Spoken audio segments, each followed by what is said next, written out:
Does chronic illness add value to your life? Today you will hear from a young woman who has experienced just that. Welcome to this segment of Contagious Courage with VN King.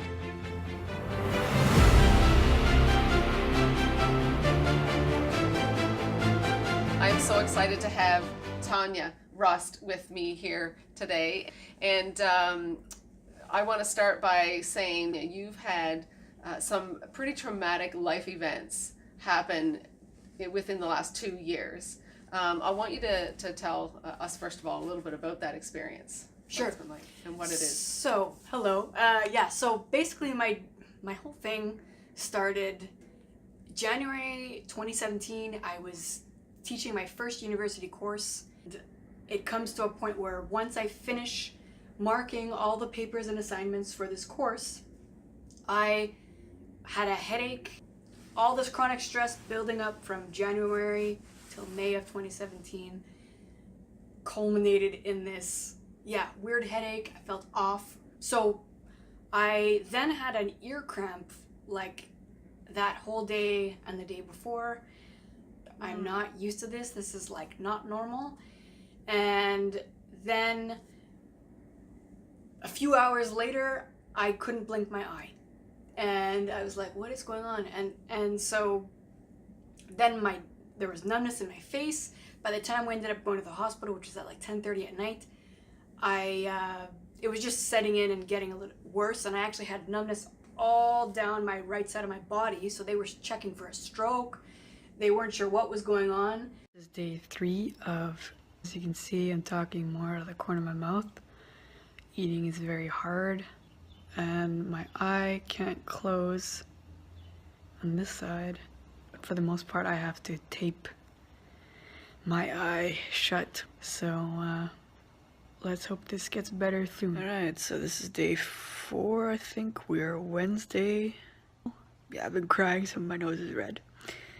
It's a little bit more difficult today. I'm in a lot of pain. Over here and in my ear and my jaw and the nerve all underneath my cheekbone. The ER doctor that I saw, it was his first time ever dealing with facial paralysis. They checked things. They said, okay, you have Bell's palsy. A week later, I go back to the hospital because I have these sores in my ear that are just killing me.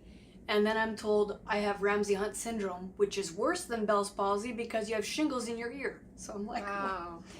It's that way. So, okay, I recover. I start getting symptoms in the summer, though, that don't fit the recovery of RHS. And by September 1st, I'm rushed to the hospital by ambulance. I can't breathe properly. I thought my body was choking me out.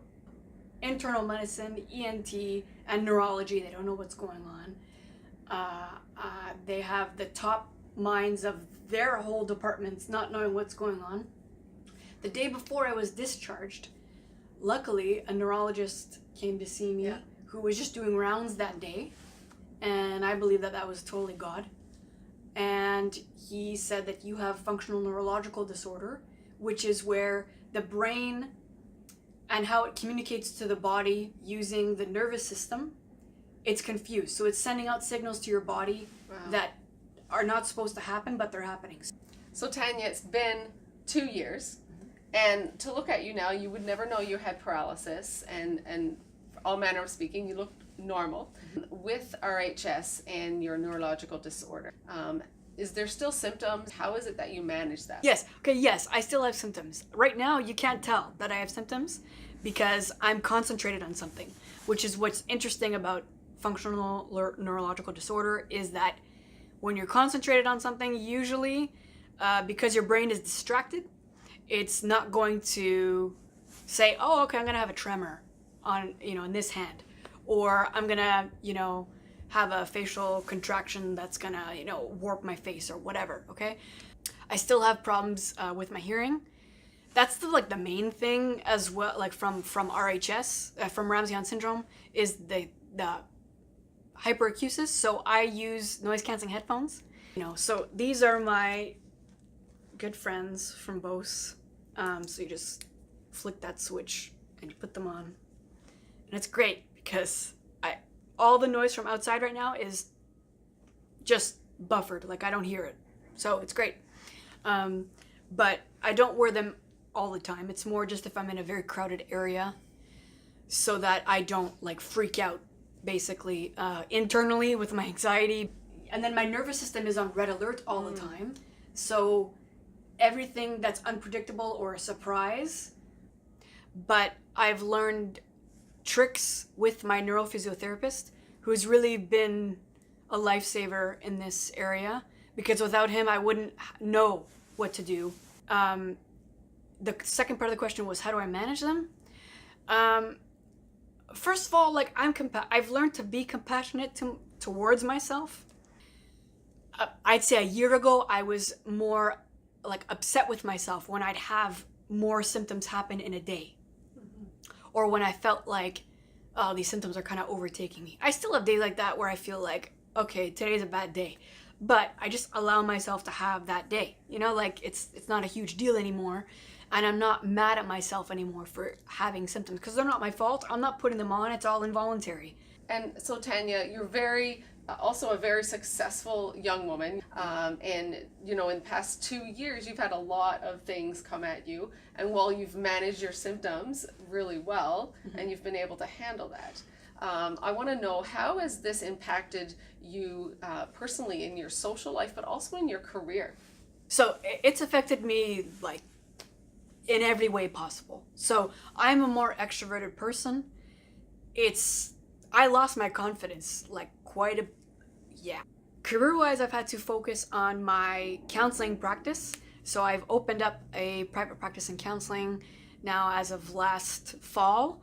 And so I do one-on-one in-person counseling and I do online counseling. So it's enabled me to really narrow and focus in on that, because I do know that that's a gift that God has given me. The next part of it is like, I was speaking at different conferences. I was doing workshops. I'm not able to do that yet. I'm praying that God will restore that to me, because I was able to do it before.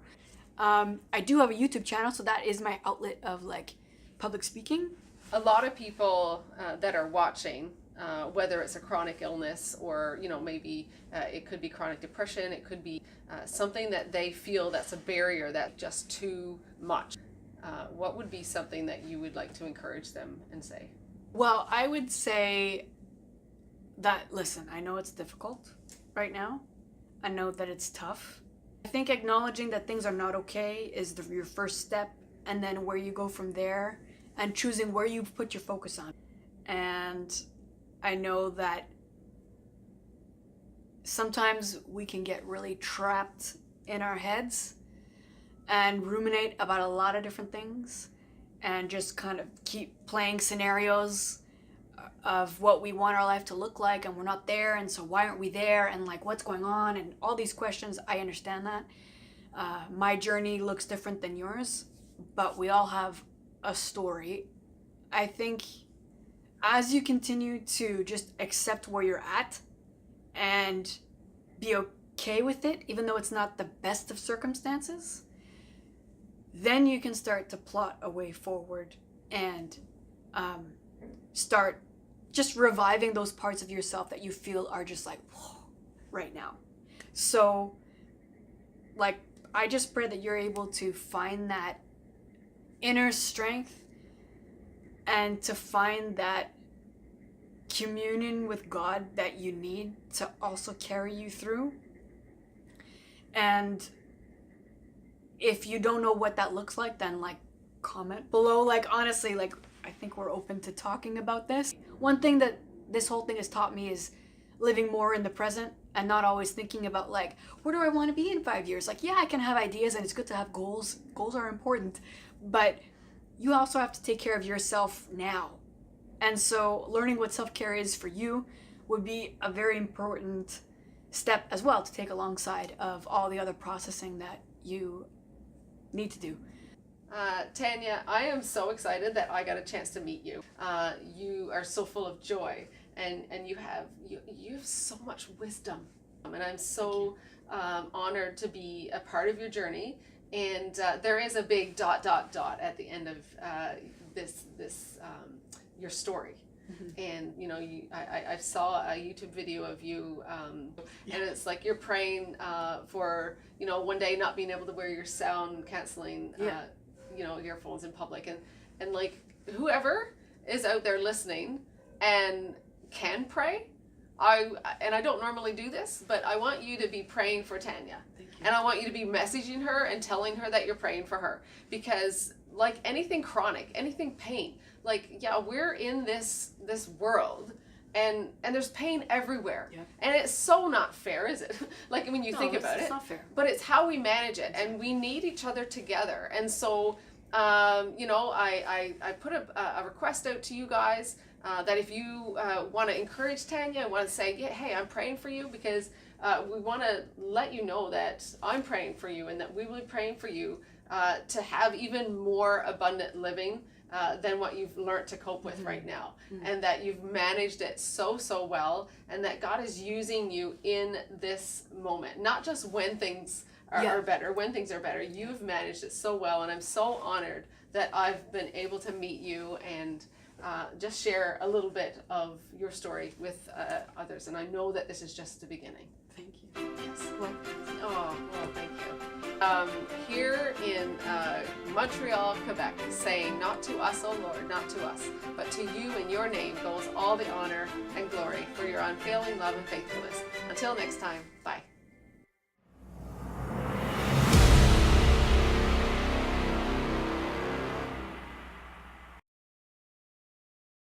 So Tanya, you are, I know we've also acknowledged. It's fine. It's good. It's good. You're fine. That's fine. I do the same thing. Actually, I'm just like, bleh. But let's start over. And then, yeah.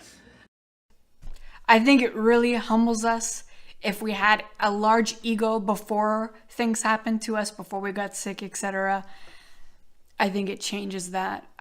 Those of us who have chronic illness and that we have to live with stuff every single day, I think we're some of the strongest people around.